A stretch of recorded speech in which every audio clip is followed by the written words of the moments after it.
Our next speaker, Heather Rigby, is an interdisciplinary artist working in the interstices between environment, culture, and art. Her work connects geography of the land and the collective imagination of the local and extended communities by means of site-specific installations and social media. She's an officer at large and resident artist for Land Over Landings, a grassroots non-profit organization whose mission is to convince the Government of Canada to cancel the Pickering Airport plan. Hey.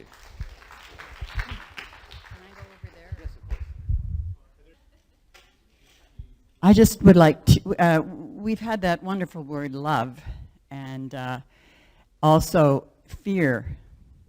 And it seems like there's a dualistic component in here between the two. And I just like to share with you a practice that I do that is really, really helpful when I'm overwhelmed with the notion of how are we going to do this in 11 years. Stopping fossil fuels, how are we going to do that? And the suffering that's going on in so many different factions of our culture today. So we all come into this life from the womb with the first breath, and we all go out with the last breath.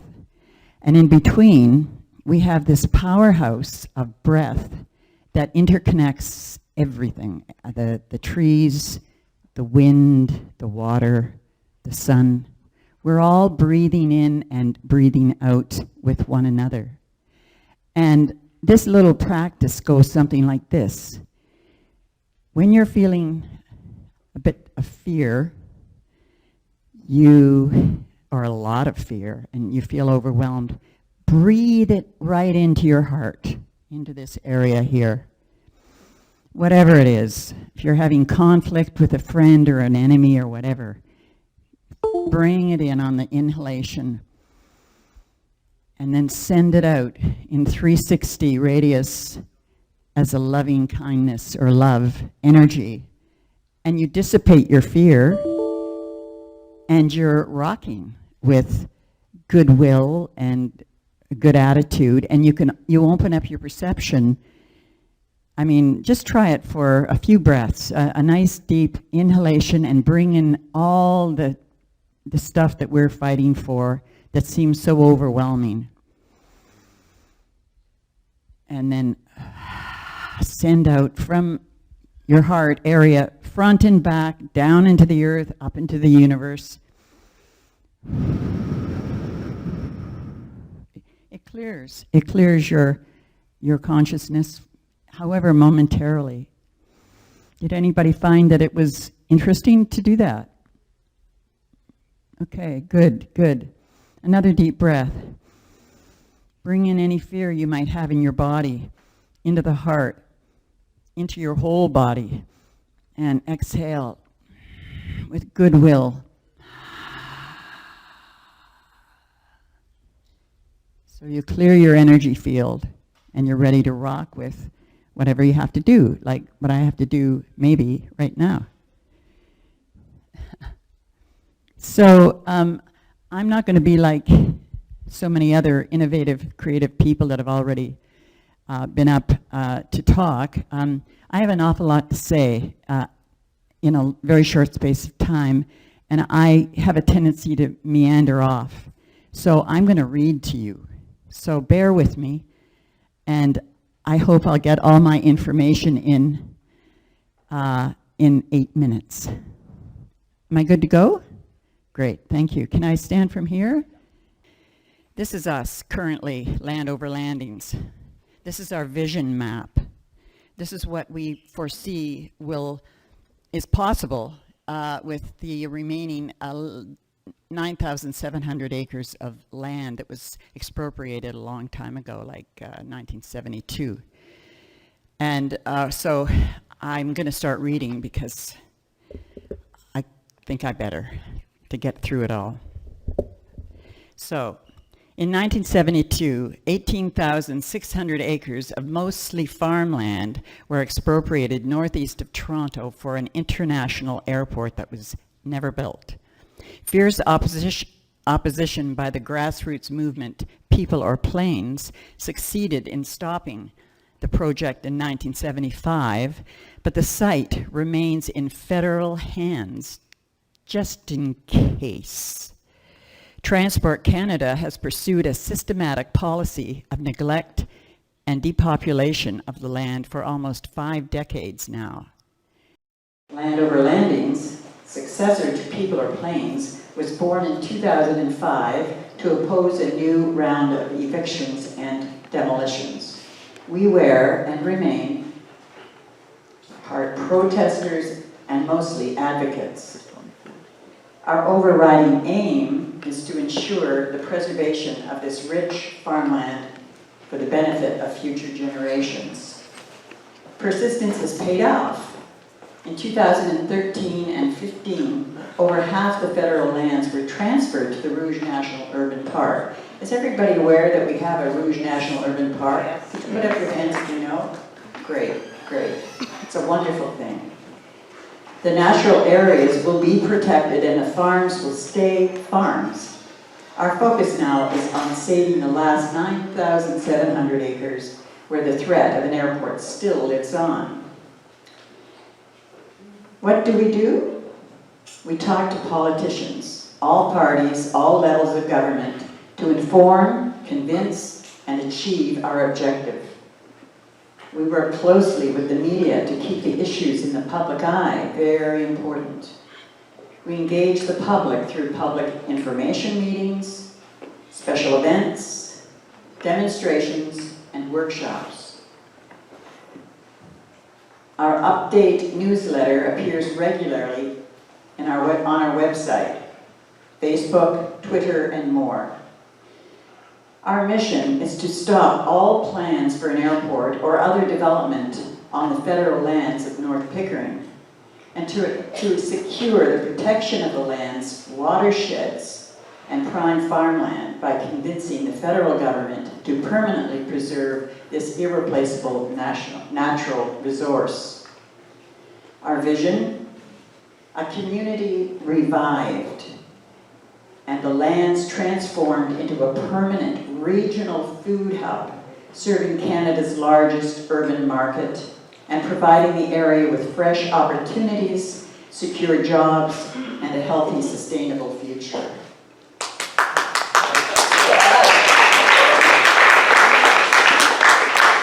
Now, some of the pundits who are misinformed and haven't read our documentation and others believe that the economy-driven airport that could be dropped into this area is going to bring lots of money into the economic welfare of Durham.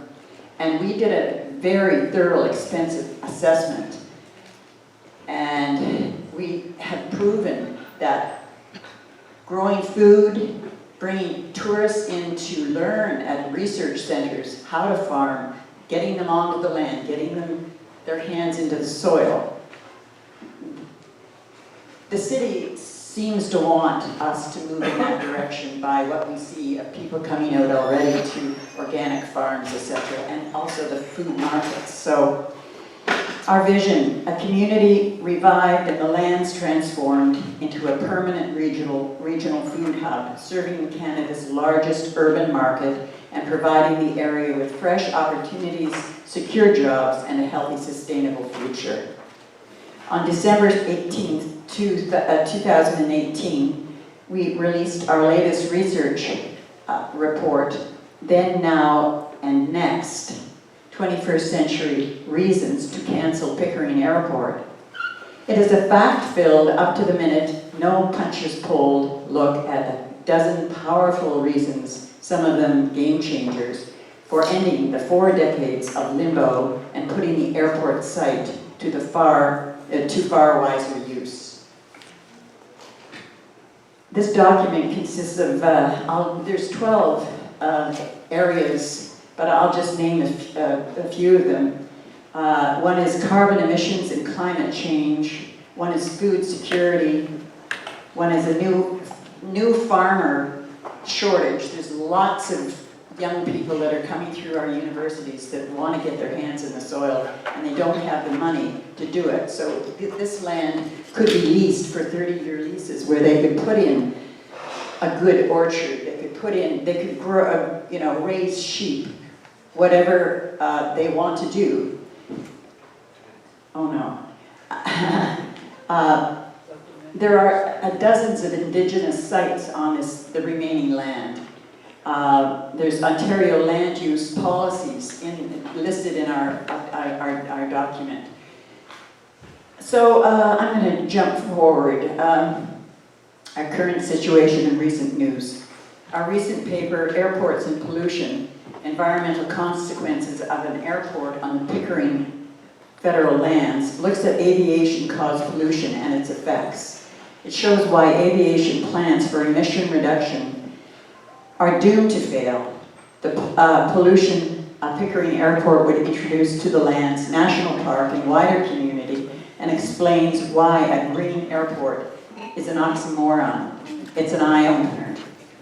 Currently, the pro-airport side, which is exclusively the region of Durham and motivated by the mayor of Pickering, is attempting to sway voters and federal candidates with a massive marketing campaign funded by the public purse and developer dollars to sell the idea of a green aerotropolis. They want voters to tell candidates that they want an airport and then choose the candidates who agree with them. And they've done that. But we say it's time to demand action on climate change and to tell candidates we will only support those who say no to an airport. In May of 2019, in their latest report, Pearson Airport remains confident that no new airport will be needed in the foreseeable future to handle Toronto forecasted air traffic growth. Pickering was last mentioned in the GTAA's 2006 annual report. Ground access is a looming bottleneck, though so the GTA is intent on building Union Station West. So, I'm almost finished. The people will be able to access the airport by bus, train, mass transit, thereby reducing the road and parking congestion. Ontario's latest Toronto transit expansion plan includes eventual extension of the Eglinton Crosstown line to Pearson Airport. The GTAA has not been shy to mention climate change, which is good. There are things you can do to accelerate these solutions if you're not already on board. We ask that those in attendance sign our petition today and sign on to receive regular updates and review our website.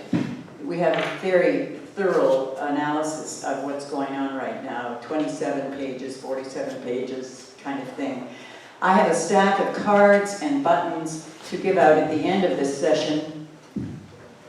So please sign up. We all need to eat, and this would be a representation for the rest of the world, not just Canada, to get real, settle down, and grow food. I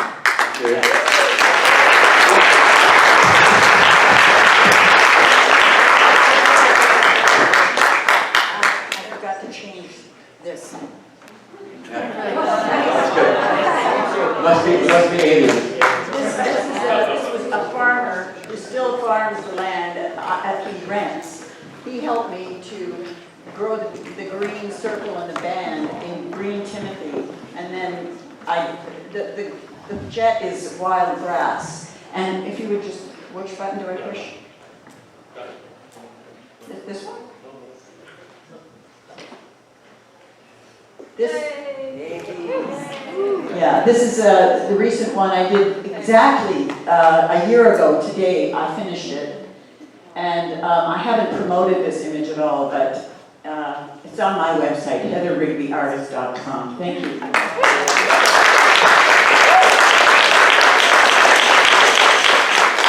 There will be time for